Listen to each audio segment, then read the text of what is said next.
Chers amis de la Web TV du très honorable Dionsoro, bonjour. Nous nous retrouvons ce matin pour essayer de décrypter les enjeux du Brexit. La Première ministre britannique, Mme Theresa May, a présenté un plan qui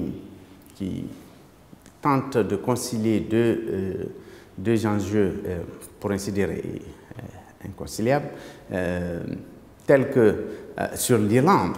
L'Irlande est la question centrale, l'Irlande, la République d'Irlande qui est membre de l'Union européenne, tandis que l'Irlande du Nord est toujours fait partie du Royaume-Uni. Et puis la question centrale, c'est de savoir si on peut éviter une frontière physique. Madame la Première ministre promet non seulement qu'il n'y aura pas de rupture entre les éléments de l'Ulster et puis le mainland England, de même que la possibilité de pouvoir faire tous les mouvements de marchandises à l'intérieur de l'espace. Or, nous savons très bien que l'Union européenne a deux pieds. D'abord, comme marché commun et puis et système de gestion douanier unique, d'une part. Deuxièmement, il y a aussi que l'Union européenne est un projet politique depuis le traité de Rome, 1957, ce qui tente à dire que le projet de le plan de Mme Theresa May veut absolument prendre le marché unique et puis le système unique douanier, alors même que le projet politique ne l'intéresse pas.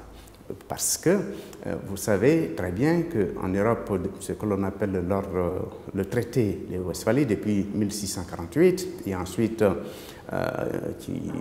qui est l'œuvre de la France et de la Suède avec l'empereur Ferdinand III, tout est géré sur la naissance des États, la souveraineté des États. C'est d'ailleurs, pour ainsi dire, la date de naissance du droit international public. Bien.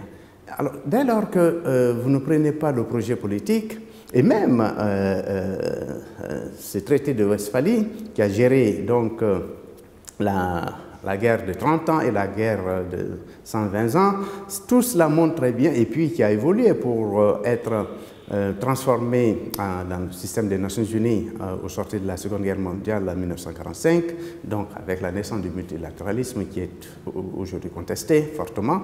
Donc, le plan de Mme Theresa May, le Brexit, s'il n'y a pas d'accord, ce sera un Brexit dur. Le deadline est fixé au 29 mars 2019 à minuit. Il y aurait beaucoup de difficultés à regarder. Et quant à la future relation, pour l'ancien secrétaire général, ministre des Affaires étrangères d'Allemagne, Joschka Fischer, il y a là beaucoup de difficultés et il y va de la place de l'Europe dans les affaires mondiales. Pourquoi? Pour une raison bien simple. L'Union européenne répète inlassablement qu'il faut absolument respecter les 4 libertés fondamentales.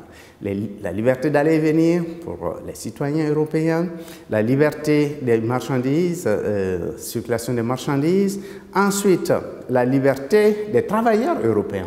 Nous savons combien de Polonais, citoyens européens, travaillent au Royaume-Uni. Et la 4e, qui complète, qui ramasse les 3 premières libertés, c'est le fait qu'il faut impérativement que dans cet espace européen, on accepte la Cour de justice européenne. Or, le Royaume-Uni ne veut pas absolument céder sa souveraineté judiciaire à qui de droit. Vous savez très bien que dès lors que les citoyens circulent, les marchandises, les lois de travail, il y a des contentieux qui naissent du flux humain. Nécessairement, il faut une Cour de justice. Et donc, il y a un ensemble de 4 libertés fondamentales, irrémédiables, que le Royaume-Uni ne peut pas respecter. Puisque cela arrive dans un contexte de souveraineté partagée, alors même que le Brexit dure ou parie sur le traité de Westphalie et puis assurément la souveraineté des États. Donc, il y en a des données tellement difficiles et puis, au surplus, les Tories sont en congrès en ce moment parce qu'il y a beaucoup de difficultés à l'intérieur même du parti. Le leadership de Madame la Première ministre est contesté par l'ancien maire et ancien ministre des Affaires étrangères du Foreign Office, M.